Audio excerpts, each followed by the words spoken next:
ये ऐसा है ना कि गोली पृष्ठ का मतलब ये होता है कि मान लो कोई यहाँ पर अपवर्तन मान लीजिए हो रहा है, किसमें, एक लेंस में है। लेंस हमारे पास दो है, उत्तल और ये अवतल। तो ये आपका क्या है, गोली लेंस है। गोली लेंस का एक पार्ट होता है जिसमें एक पृष्ठ हम लेकर चलेंगे। आप ये भी पृष्ठ ले सकते हैं और आप ये भी पृष्ठ ले सकते हैं। कहने का मतलब ये है कि जब आप एक माध्यम से दूसरे माध्यम में जाएंगे तो आपको केवल एक ही सतह का यूज करना है। इसीलिए केवल एक सतह का जब यूज करेंगे तो इसीलिए बोलेंगे गोली पृष्ठ पर अपवर्तन। तो इसका मतलब ये हुआ कि हम दोनों सतह का यूज नहीं करेंगे। जब हम दोनों सतह का यूज कर लेंगे, इसका मतलब वायु में अगर हम आ रहे हैं, मान लीजिए वायु से आ रहे हैं, तो फिर हम लेंस में प्रवेश किए, तो फिर लेंस से फिर दूसरा सतह का यूज करके हम फिर वायु में आ जा रहे हैं। बात समझ में आ गई ना। तो इसका मतलब हम आपको बताना चाहूँगा कि दो सतह का यूज हम यहाँ पर नहीं करेंगे। सिर्फ आप इसका मतलब इतना ही है कि एक सतह का यूज करके दूसरे माध्यम में घुस जाएंगे, मतलब दूसरे माध्यम में प्रवेश कर जाएंगे। फिर उसके बाद जो घटना घटेगी तो उस समय जो फार्मूला बनेगा ये इसका हो जाएगा। तो हम इसके आगे बताएंगे। इसमें 2-3 फार्मूला बन जाता है, इसको हम आगे समझा देंगे। लेकिन आप अभी ये समझो कि एक माध्यम से हो करके दूसरे माध्यम में प्रवेश करेंगे, परंतु गोलीय पृष्ठ के माध्यम से प्रवेश करेंगे, न कि समतल से। बात समझ में आ गया।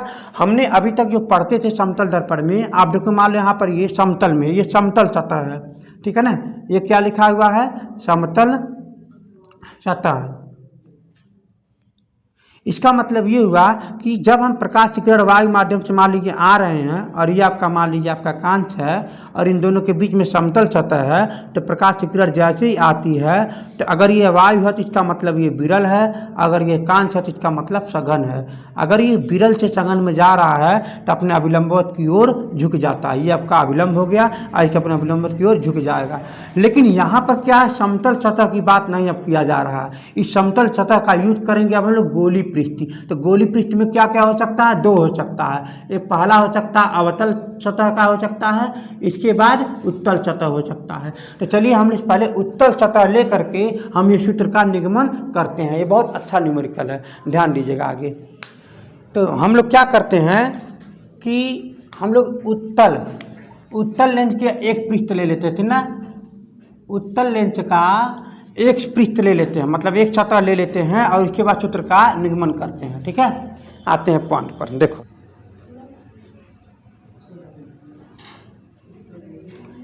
इसको मालूम कहते हैं माध्यम एक। ठीक है, ये क्या है, माध्यम एक। इसको क्या बोल लेंगे, माध्यम दो।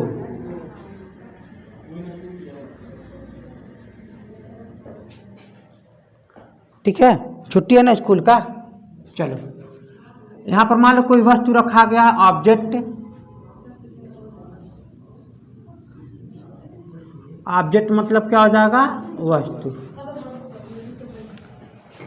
तो यहाँ से हम लोग दो किरण निकालेंगे, दो किरण। पहला किरण एक मुख्य अक्ष के समान, मतलब मुख्य अक्ष पर ही जाएगा।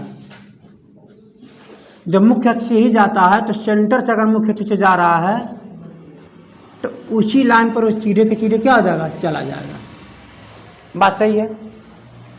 अब दूसरा किरण जो है हम लोग यहाँ पर ले जाते हैं, तो होगा क्या कि यहाँ पर हम लोग एक अभिलंब खींचेंगे। तो अभिलंब का मतलब क्या होता है कि सेंटर से एक अभिलंब रेखा जाएगा ऐसे।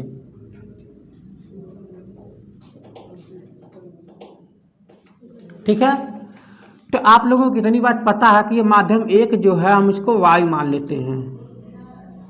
ठीक है ना, इसका अपवर्तनांक मान लेते हैं n में 1, मतलब n1। ये जो माध्यम जो दो है इसको मान लेते हैं हम लोग कांच, और इसका अपवर्तनांक मान लेते हैं n2।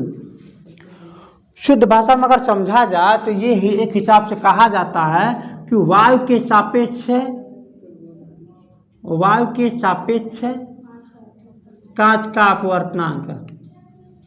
अभी हम ये मिटाएंगे, बस केवल समझाने जा रहे हैं थोड़ा सा। यह अपवर्तनांक, इसका मतलब वायु के सापेक्ष, एयर के सापेक्ष मान लीजिए कांच का अपवर्तनांक माध्यम मान लीजिए, ये क्या हो जाएगा, ग्लास का। तो इसका शुद्ध भाषा में ये भी कह सकते हो कि ये दूसरे माध्यम में है तो एयर का हमेशा एक माना जाता है, एक। तो आप इसको ऐसे लिख सकते हो कि एक के सापेक्ष माध्यम दो का अपवर्तनांक, ये भी लिख सकते हो।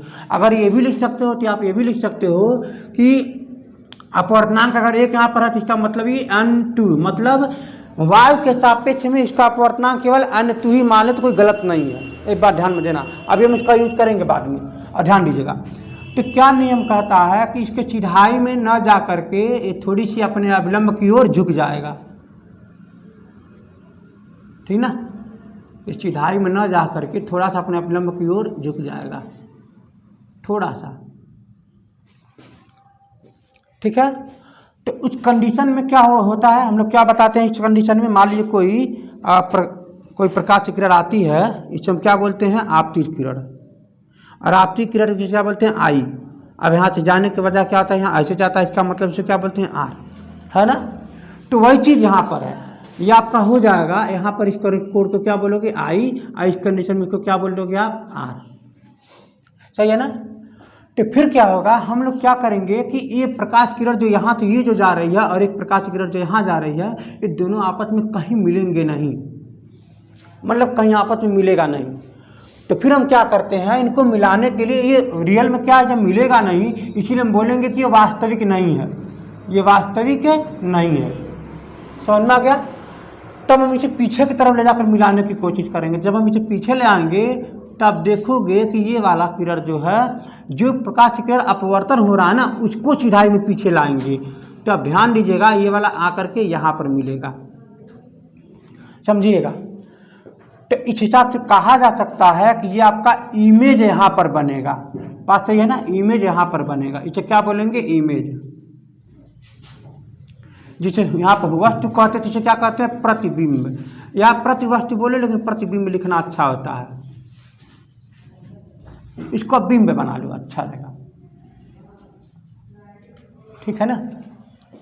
अच्छा, जब ये प्रकाश किरण यहाँ चली जाएगी तो अब हम यहाँ पर कुछ नियम देखते हैं कि अगर यहाँ पर ये अल्फा कोड पे है, मान लीजिए अल्फा कोड पे, यहाँ पर क्या है, मान लीजिए बीटा कोड पे, यहाँ पर मान लीजिए तो इसको गामा कोड पे, ठीक है ना, ये हम कोड मान लेते हैं। ये हम कहें कि अगर आपका ये वायु है, ये आपका क्या है, वायु, अब यहाँ पर क्या है, ये मान लीजिए है आपके पास ये कांच, तो आप वायु को मान लीजिए कहते हैं आप एयर, और इसको आप कहते हैं ग्लास। तो आप ऐसे बोलते हैं कि एयर के सापेक्ष में ग्लास का अपवर्तनांक, आप बोलते नहीं बोलते हैं।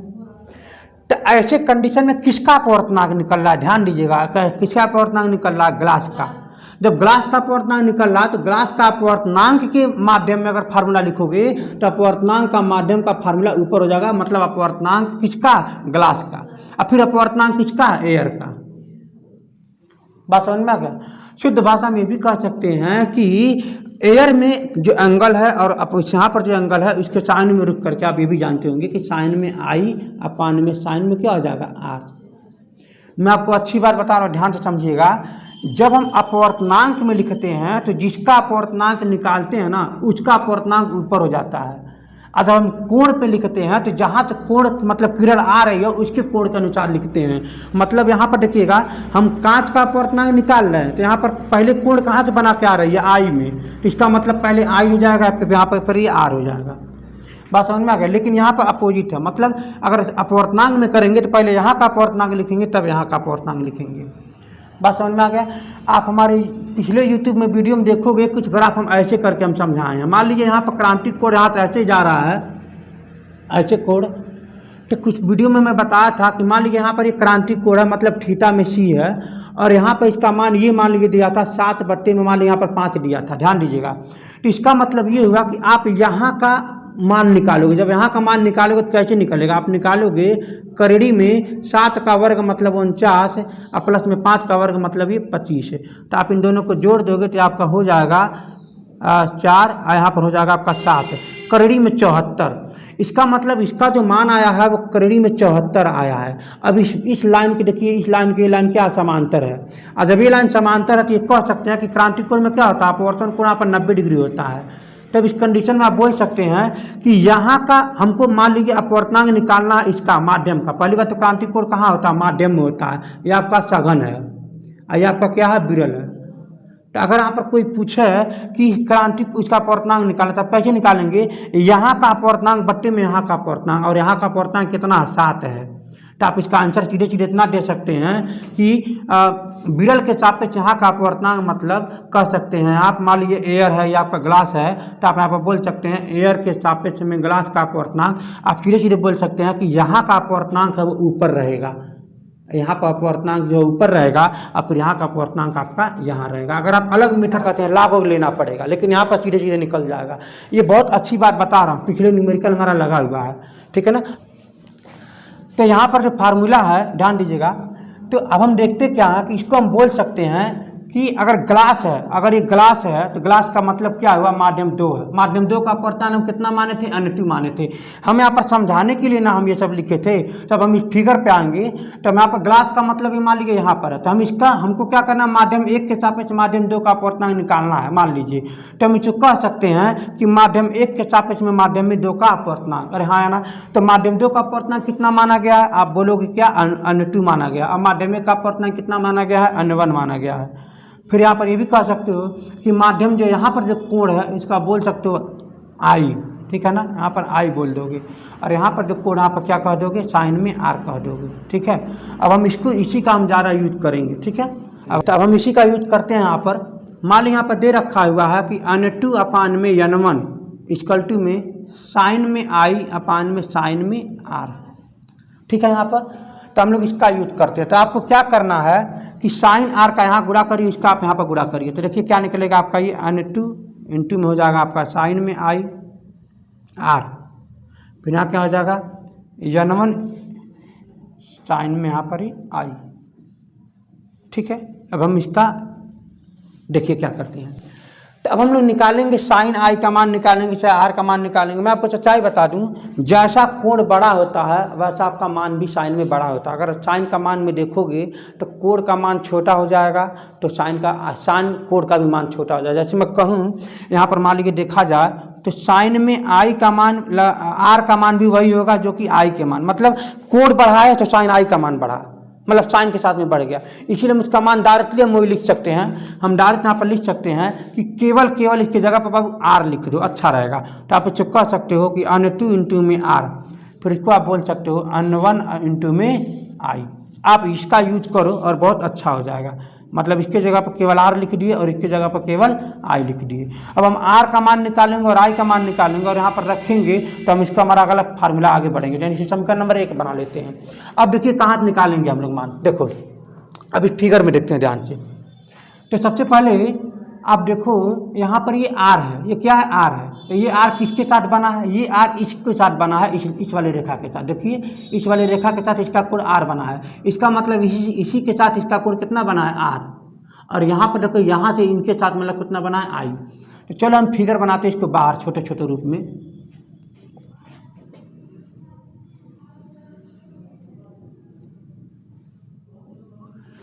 पहले यहाँ पर ये अल्फा ले लो, अल्फा और गामा। यहाँ पर क्या हो जाएगा, अल्फा और ये क्या हो जाएगा, गामा।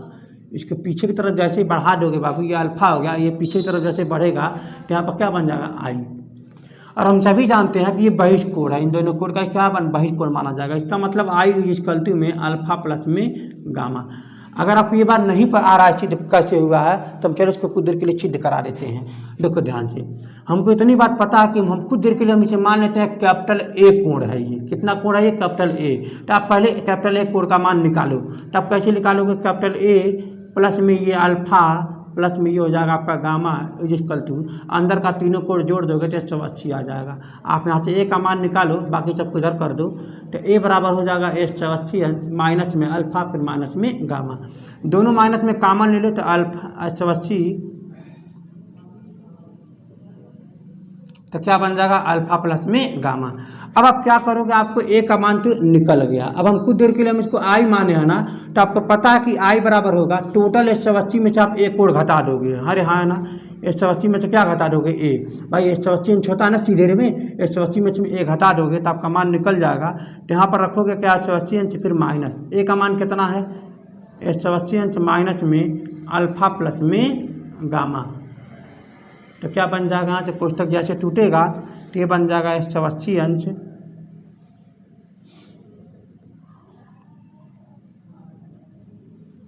ये माइनस यहाँ भी गुणा होगा तो क्या बन जाएगा, प्लस। अब देखो ये माइनस ये प्लस आपस में क्या हो जाएगा, कैंसिल हो जाएगा। तो आई का मान कितना बच गया, अब बताओ मुझे, अल्फा प्लस में गामा। अरे हाँ है ना, इसका मतलब आई का मान आपके सीधे सीधे निकल जाएगा, आई गलती में आ जाएगा अल्फा प्लस में गामा। यहाँ तक ये मान हो गया। तब हम इसको तो मिटा सकते हैं ना, इसको तो हम लोग मिटा सकते हैं, क्योंकि यहाँ पर इसकी जरूरत पड़ेगा नहीं। अगर हम लोग यही छोटी छोटी बात अगर यहाँ लिखे रहेंगे तो हम लोग यूज नहीं कर पाएंगे तब बोर्ड का, तो हम इसको मिटाने जा रहे हैं, ठीक है ना। इसका मतलब आप कह सकते हो कि जो आई का जो मान आया है अल्फा प्लस में गामा के योगफल से आया है। बोलो ये बात सही है ना। आई का जो है देखो कितना हो गया। अब देखो इसका क्या मान लेता हूँ ना, यहाँ पर आई है, फिर यहाँ पर क्या सी है, फिर यहाँ पर क्या है यम, ये वाला एंगल लिया हूँ, इसका मतलब यहाँ पर क्या हो जाएगा बीटा, यहाँ पर क्या हो जाएगा गामा। इसको क्या मान लोगे आप, बढ़ा दो पीछे, तो यहाँ पर क्या हो जाएगा जरा मुझे बता दो, आर। क्यों हो जाएगा, आर हो जाएगा ना, सभी लोग को पता है ना। अभी अब इसका मैं एंगल को ले लिया हूँ, ठीक ना, इसको अब ये वाला आर हो जाएगा। यहाँ अभी तक तो आई था, तो इस बात को भी हम ये भी कह सकते हैं, ये आई है, इस बात को हम ये भी कह सकते हैं कि आर का जो मान आएगा ना वो बीटा प्लस में गामा के बराबर आएगा। बोलो बात सही कि नहीं। अब क्या करोगे यहाँ से, क्या करोगे यहाँ से, आई एंड ये आर, आर क्या करोगे समीकरण 1 में रखने पर, ठीक है ना, समीकरण 1 में रखने पर। समीकरण में 1 मेरा यहाँ पर है, तो इसका मैंने क्या मान माना था, इसका मान मैंने क्या माना था, ये क्या है यहाँ पर, ये n2, n2 के साथ में कौन है, r है, फिर ये इक्वल टू यहाँ पर क्या है n1, इसके साथ कौन है बताओ, i है, ठीक है ना। अब देखो तो हमको क्या मिल गया है, ये i का मान और ये हमारा r का मान, दोनों का मान हम यहाँ पे क्या करेंगे रख देंगे, ठीक ना, रख देंगे। और रख करके क्या सॉल्व करेंगे, हम हल करेंगे। अच्छा एक बात बता रहा हूँ, अच्छी बात बता रहा हूँ, इसमें एक माध्यम से दूसरे माध्यम में आए, परंतु दूसरे माध्यम के तीसरे माध्यम में मतलब फिर पहले वाले माध्यम में नहीं जा रहे हैं। एक ही कंसेप्ट समझना है यहाँ पर। जब हम दूसरे माध्यम से पहले माध्यम से दूसरे माध्यम में, फिर दूसरे माध्यम से तीसरे माध्यम में जाएंगे, तुरंत नियम बदल जाएगा। तो वो कैसे बदलेगा फिर अभी समझा दूंगा, वो कल समझाऊँ तभी समझाऊंगा, बात दूसरी है लेकिन समझाऊंगा जरूर। चलो तो फिर क्या करूँगा यहाँ पर, ये इसका मान मैं यहाँ पर रखता हूँ, ठीक ना, तो रखता हूँ तो क्या बन जाएगा यहाँ पर, ये क्या बता n2, n2 का मान यहाँ पर, आई का मान क्या रखोगे r, r कहाँ ये वाला ना, तो क्या लिखोगे बीटा प्लस में गामा इज इक्वल टू, यहाँ पर क्या है n1, आई का मान कितना है अल्फा प्लस में गामा। अब इसको सॉल्व करना है, हो सकता है मुझे इसको मिटाना पड़े, ठीक ना, टेंशन ना लेना, ये आसान बात था ये, ठीक ना। तो चलो मैं लिखता हूँ यहाँ पर ये, तो इसको मैं क्या करता हूँ यहाँ पर सॉल्व करूँगा। यहाँ पर क्या हो जाएगा n2 बीटा का इसमें गुणा कर दो, फिर इसका गुणा यहाँ भी करोगे n2 गामा हो जाएगा, फिर इसका गुणा यहाँ करो n1 अल्फा हो जाएगा, तो प्लस n1 यहाँ पर गामा हो जाएगा। बोल बात सही है ना। तो गामा गामा यहाँ पर एक तरफ है, हम उसको एक तरफ लाते हैं ताकि एक कामन ले सकें। जैसे हम इसे कामन लेंगे ध्यान देने का क्या बनेगा, इसको मैं तरफ करते इसको मैं इधर कर देता हूँ, तो क्या बन जाएगा n2 बीटा, फिर क्या बन जाएगा माइनस में n1 अल्फा बराबर, ये क्या बन जाएगा n1 गामा, फिर इसको उधर कर दिया, तो ये क्या बन जाएगा माइनस n2 गामा हो जाएगा। अब देखोगे क्या कि यहाँ पर इसका मान आप रखने की कोशिश करना, n2 beta minus n1 alpha, यहाँ पर क्या हो जाएगा n गामा कामन ले लो, तो n1 माइनस में n2, कोई दिक्कत किसी को नहीं है यहाँ पर। तो अब आप काम करके करोगे क्या कि ये जो अल्फा है, ये जो बीटा है, ये जो गामा है, ये इसका मान यहाँ से निकाल कर रखोगे। बात समझ में आ गया। जैसे हम लोग साइन आई का मान, साइन आई का मान हम लोग आई रख सकते हैं, साइन आर का मान हम लोग ये आर रख सकते हैं, उसी प्रकार आई और आर को हम लोग ये टेन आई में भी रख सकते नहीं रख सकते, बताओ टेन आई रख सकते हैं, इसको क्या रख सकते हैं टेन में आर रख सकते हैं। बोलो बात सही कि नहीं। अब हमारे पास मान लो गामा भी रहेगा तो हम इसको क्या रख सकते हैं टेन में गामा रख सकते हैं। बात समझ में आ गया। इसका मान रख सकते हैं, कोई दिक्कत नहीं है। तो आप यहाँ पर इसका मान चाहो तो रख सकते हो, n2 यहाँ पर क्या आ जाएगा टेन बीटा, फिर माइनस में n1 टेन अल्फा, फिर इक्वल टू यहाँ पर क्या लिख सकते हो टेन गामा, फिर यहाँ क्या लिख सकते हो n1 माइनस में n2। बोले कोई दिक्कत किसी को नहीं है। अच्छा अब अच्छी बात है, आप लोग को बताना है, ध्यान दीजिएगा। मान लीजिए हम इस फार्मूला को सॉल्व करने जा रहे हैं। यहाँ पर देखो हम इसको क्या करेंगे, लेंस के यहाँ पर इसको नीचे तर करेंगे, नीचे। अब यहाँ पर इसको हम क्या मान लेंगे, ऊंचाई एच, ठीक है, ऊंचाई में एच मान लेंगे। और यहाँ से अब आपको बारीकी ध्यान देना है, दूरियाँ की ज़रूरत पड़ रही है। देखो जब हमारा ये वस्तु यहाँ से यहाँ बन रहा था तो हम इसको बोले थे कि वस्तु यहाँ पर ये माइनस में u दूरी पर है, ठीक है, u दूरी पर। अब यहाँ पर प्रतिबिंब यहाँ पर जो बन रहा है इसको आप बोल सकते हो माइनस में v दूरी पर है। बोलो कोई दिक्कत किसी को नहीं है, क्योंकि ये प्रतिबिंब की दूरी है और आपका बिंब की दूरी है। इसका आप u में ले लोगे, इसके माइनस में v ले लोगे, ठीक है। तो अब आपकी दूरी की भी ज़रूरत पड़ रही है। अब यहाँ पर आप c मानोगे, यहाँ पर c मानो चाहे कैपिटल R मानो, त्रिज्या मान लो, इसको क्या मान लोगे, इसको कैपिटल में R त्रिज्या मान लो। बात समझ में आ गया, यहाँ पर कैपिटल R त्रिज्या मान लोगे। और आपको अच्छी बात बता दूँ, अगर ये लेंथ की मोटाई चाहे कुछ भी यहाँ से अगर आप t मान लेते हो, क्या मान लेते हो, t, ठीक है, तो यहाँ से लेकर के यहाँ तक की ये दूरी हो जाएगी, कैपिटल R में से अब t क्या हो जाएगा, घट जाएगा। बोलो बात सही है कि नहीं, कैपिटल R में से t क्या हो जाएगा, घट जाएगा। क्योंकि अगर यहाँ पर कैपिटल R था तो यहाँ पर t क्या हो जाएगा, घट जाएगा, तो कैपिटल R माइनस में t बच जाएगा। क्योंकि हमको यहाँ से ज़रूरत पड़ेगी, जो कि बाद में हम t इक्वल टू 0 हम इसको नगण्य मानेंगे। क्या मानेंगे, नगण्य। अगर आपका मन करे तो ये वाला न लेकर के आप ये भी करके हल कर सकते हो। क्यों, क्योंकि बाद में हमको t इक्वल टू 0 मानना पड़ेगा। बात समझ में आ गई। तो आपको क्या करना है, t इक्वल टू 0 नगण्य मानना है। चाहे आपको मानना नहीं मानना तो आप सीधे R ही मान करके चलो, यहाँ पर कोई दिक्कत नहीं है। आप ये भी कह सकते हो कि ये जो लाइन जो यक्ष है, ये जो आपका वर्टिकल जो लाइन है, ये यहाँ ना होकर के यहाँ पर है, जो इस तरह से मान के चलो लेंस की मोटाई नगण्य है, बहुत पतला लेंस है। पतला लेंस होने के कारण लेंस क्या बहुत पतला है, इस हिसाब से बोलोगे कि t इक्वल टू में 0 हो जा रहा है। ये तो बहुत ज़्यादा चर्चा हो गया। अब आप लिखोगे क्या, ध्यान से देखो, ये क्या है, अल्फा है ना, अल्फा है। तो अल्फा से यहाँ तक की दूरी, इसका अवलंब मानेंगे ना। अब यहाँ तक के कितना माने थे हमने, माइनस में u, क्या माने थे, माइनस में u। ये क्या है, एच। इस हिसाब से देखा जाए तो इसे क्या लिख सकते हो, tan अल्फा, क्या बोल सकते हो बता, लंब बट्टे में आधार, एच बट्टे में माइनस में u लिख सकते हो। अरे हाँ है ना।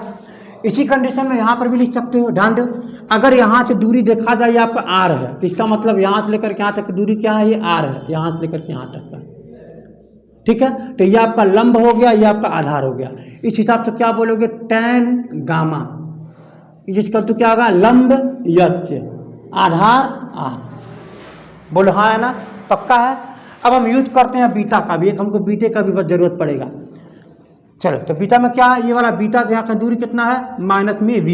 इसका मतलब क्या लिख दोगे यहाँ पर, ये माइनस में v। इसकी ऊंचाई कितना है, यच। तब यहाँ पर क्या लिख सकते हो, tan, यहाँ पर क्या लिख सकते हो, बीटा जिसकल में यच बाई में कितना ले सकते हो, यहाँ पर ये माइनस में v ले सकते हो। यहाँ तक क्लियर हो गया। अब हम क्या करेंगे, tan alpha, tan beta, tan gamma मान यहाँ पर रख दो। बिल्कुल सही है। हम क्या कर रहा हूँ, अब इसको आप समीकरण नंबर, इसको आप क्या माने थे, 1 माने थे, एक यहाँ पर इसको 1 ही माने थे। अब इसको 1 माने थे, तभी यहाँ पर किया गया था कि I और R का मान समीकरण 1 में रख दिए जो, कोई बात नहीं, लिखे नहीं थे क्या कहीं, कोई बात नहीं। अब आप क्या लिखोगे यहाँ पर, ये कि आप लिखोगे इसको समीकरण नंबर आप इसको 2 मान लो। तब बोलोगे क्या कि tan alpha comma tan beta and tan gamma समीकरण नंबर 2 में रखने पर, समीकरण नंबर 2 में रखने पर तो क्या कर देंगे हम यहाँ से, ये tan अल्फा का मान क्या है यहाँ पर बताओ मुझे। tan अल्फा का मान यच बाई में माइनस में u, यच बाई में माइनस में u यहाँ पर रखते हैं। यहाँ पर चलो अल्फा वाला, पहले बीटा वाला है, तो कहाँ बीटा गया, बीटा कहाँ गया, यहाँ पर है यच बाई में माइनस में v। तो क्या रखोगे यहाँ पर, ये n2 कोष्टक में क्या लिखोगे, यच बाई में माइनस में v। अरे हाँ है ना। फिर क्या लिखोगे, क्या बीच में यहाँ पर माइनस, फिर क्या बन जाएगा n1, फिर यहाँ tan अल्फा का मान यच बाई में माइनस में u, यच बाई में माइनस में u, ठीक है ना। यहाँ पर क्या equal to tan gamma, gamma का मान कितना है, यच बाई में r। ध्यान आपको ये देना है कि त्रिज्या आपका ये प्लस में रहेगा, बाकी सब आपको माइनस में रहेगा। ये बहुत बारीकी ध्यान देना है, अभी नहीं कि भी माइनस तबका देना, गलत हो जाएगा। इसका मतलब क्या है, यच बाई में क्या लिखोगे, r, तो यहाँ पर क्या आ जाएगा यच बाई में r, फिर यहाँ पर क्या आ जाएगा n1 माइनस में n2। अच्छी बात है। अब हम इसको रफ करने जाए तो इसको मिटाओ, तो इसको सॉल्व करो आगे। फिर इसको सॉल्व करता हूँ। जब इसको आप सॉल्व करोगे तो आप ध्यान से देखोगे, n2 आप यहाँ लिखो और इसको आप चल लिखो, लेकिन यच को बाहर निकालो, क्योंकि सब में यच है। सब में क्या है एच है, एच को कॉमन लेके ख़त्म करो। इसका मतलब यहाँ पर हो जाएगा N2 माइनस में V। अब बाहर की तरफ में आप यहाँ पर बगल में ही लिख दो एच, ठीक है। आप लिखोगे क्या, माइनस माइनस हो जाएगा आपका प्लस ये वाला, तो ये आपका बन जाएगा एच, फिर यहाँ पर बन जाएगा N1 अपान में क्या बन जाएगा U। फिर यहाँ क्या है आपका इज इक्वल टू एच, फिर यहाँ कोष्टक में लिख दोगे N1 माइनस में N2, कोष्टक में हो जाएगा आर, ठीक है ना, कोष्टक में हो जाएगा आर। जो यहाँ से फिर एच कॉमन ले लो, एच कॉमन लोगे तो ये माइनस वाला इसको पीछे लिख देना, इसको आप आगे लिख देना। अरे हाँ है ना, इसको आप आगे लिख देना, इसको आप पीछे लिख देना। तो माइनस वाला पीछे लिखना, तो एच वाला कॉमन ले लिए और ये माइनस वाला पीछे लिखूंगा, ये वाला प्लस है तो आगे लिखूंगा। तो क्या लिखूंगा N1 अपान में U, यहाँ पर क्या आ जाएगा माइनस N2 अपान में V, ठीक है ना। अरे हाँ है ना, फिर यहाँ पर क्या आ जाएगा is equal to H by में, चलो एच को रहने दे जाकर, क्या लिख दोगे N1 माइनस में N2, कोष्टक में नीचे क्या आ जाएगा आर। ये आप देखोगे क्या आ जाएगा कैंसिल, क्या हो जाएगा यहाँ पर ये कैंसिल। तो अब आपको करना क्या है कि इस हिसाब से देखा जाए तो फार्मूला आपका यहीं से आ चुका है। अब हम लोग देखेंगे एक मान आगे का, इसको हम ही रोकते हैं, हम इसको आगे हम लिखने जा रहे हैं यहाँ से, ठीक ना। जब हम लोग ये पढ़ते थे कि मान लीजिए आपका ये एयर है और ये मान लीजिए आपका ये ग्लास है, तो इस हिसाब से हम बोलते थे कभी कभी कि एयर के सापेक्ष है, एयर के सापेक्ष है, ध्यान दीजिएगा, एयर के सापेक्ष है ग्लास का अपवर्तनांक। इसका मतलब आप बोलोगे क्या, मान लीजिए हम बोल देते हैं n, क्या बोल दिए n। आप इसको उल्टा भी लिख सकते हो, ग्लास के सापेक्ष एयर का अपवर्तनांक, क्या लिख सकते हो, ग्लास का सापेक्ष एयर का अपवर्तनांक, तो 1 में n। बस समझ में आ गया। तो आप ध्यान से देखोगे क्या कि जब हम ग्लास का अपवर्तनांक निकालने गए तो n ऊपर हो गया, और जब एयर का अपवर्तनांक निकालने गए तो 1 ऊपर आ गया। इसका मतलब ये वाला एयर का अपवर्तनांक होता है जो वायु का अपवर्तनांक मानते हैं, और ये वाला किसका अपवर्तनांक होता है, ग्लास का अपवर्तनांक होता है। तो अगर इस हिसाब से देखा जाए तो अगर हम इसको ऐसे भी तो लिख सकते हैं, इसको ऐसे भी तो लिख सकते हैं कि एयर के सापेक्ष ग्लास का अपवर्तनांक, इसको आप बोल सकते हो 1 है, इसको बोल सकते हो 2।